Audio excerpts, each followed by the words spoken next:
श्री स्वामी समर्थ. महाशिवरात्री हा भगवान शिवाला समर्पित अत्यंत पवित्र सण आहे.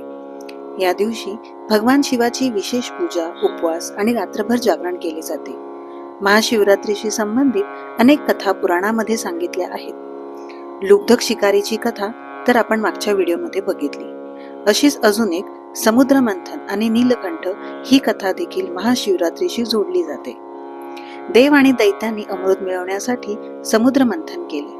त्यावेळी सर्वप्रथम अत्यंत विषारी हलाहल विष बाहेर आले. त्या विषामुळे संपूर्ण सृष्टी संकटात आली.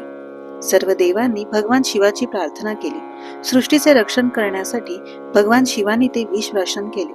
पार्वती मातेनं त्यांच्या कंठावर हात ठेवला. त्यामुळे विष त्यांच्या गळ्यातच थांबले आणि त्यांचा कंठ निळा झाला.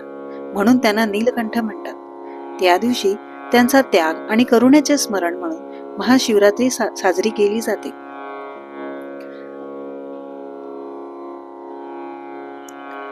भगवान शिव आणि माता पार्वती यांचा विवाह या दिवशी झाला असे मानले जाते. उपवास, मंत्र जप आणि रात्रभर जागरण केल्याने पुण्य मिळते. ओम नमः शिवाय मंत्राचा जप अत्यंत फलदायी मानला जातो. शिवलिंगावर बेलपत्र, दूध आणि पाणी अर्पण करण्याची परंपरा आहे. तसेच महाशिवरात्रीच्या दिवशी पूर्ण दिवसभर बम बम बम या बीजाक्षर मंत्राचा मंत्रजाप करावा. महाशिवरात्री आपल्याला श्रद्धा, संयम आणि भक्तीचे महत्त्व शिकवते. मनापासून केलेली भक्ती भगवान शिवाला प्रिय असते. श्री स्वामी समर्थ.